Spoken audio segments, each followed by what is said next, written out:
If you're having a difficult situation with your own boss, and we all learn these lessons over the course of time,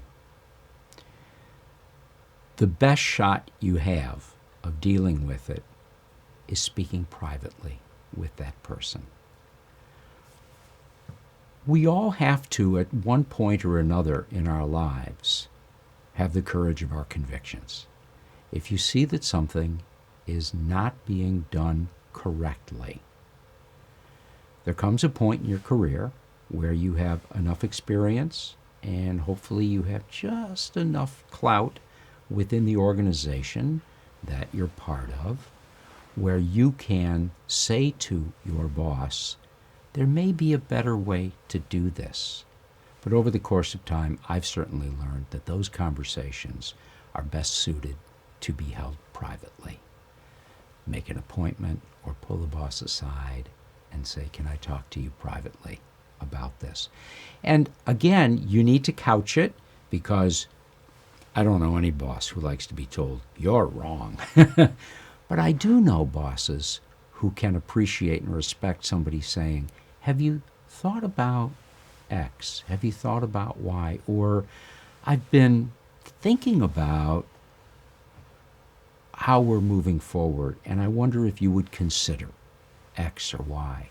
Make them feel okay with what you're bringing to them, but nonetheless, you have to have the courage of your convictions, or you're part of the problem. And every morning we get up and we have to look at ourselves in the mirror, and you want to like who you see in the mirror, and your personal and professional integrity will basically tell you whether you like that person in the mirror. And it's okay to make mistakes. That doesn't impugn your integrity. Oftentimes, though, it's when you know something is being done that is incorrect and you don't do anything about it. It's really important to take a deep breath sometimes and go forward and help somebody else understand that there's a better way of doing something. And I think it's almost full circle of, when you get some bad messaging and you're trying to go down, it's the same as like when no one even knows what's happening, trying to pull it back up. Right. But I agree, like it starts with a very one-to-one, personal, just to get a feel on how that, and there's no stakes then. You're not involving a bunch. You're not blowing it out. You're not blasting a large email to a group. You're talking about what you see as an issue, and maybe you're misinformed. Maybe you don't know all the pieces.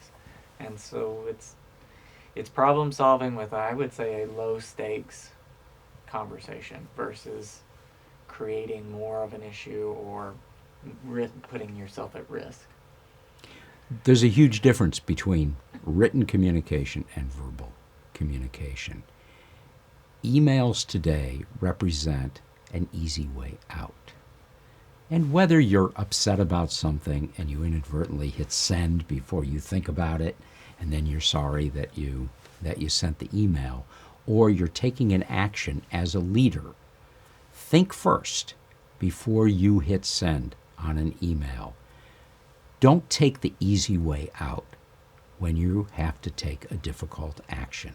It is always better to look people in the eye and tell them yourself and make it personal. That's the only way you're going to understand how the other person is going to feel about this. When you send a blast email telling a whole group of people that their lives have just changed or are about to change, and there's no personal contact either individually or in a small group or even in a larger group, but something that has some semblance of personal attached to it, then you are avoiding the hard action. And that is not the best way of going forward, and it generally engenders a negative response.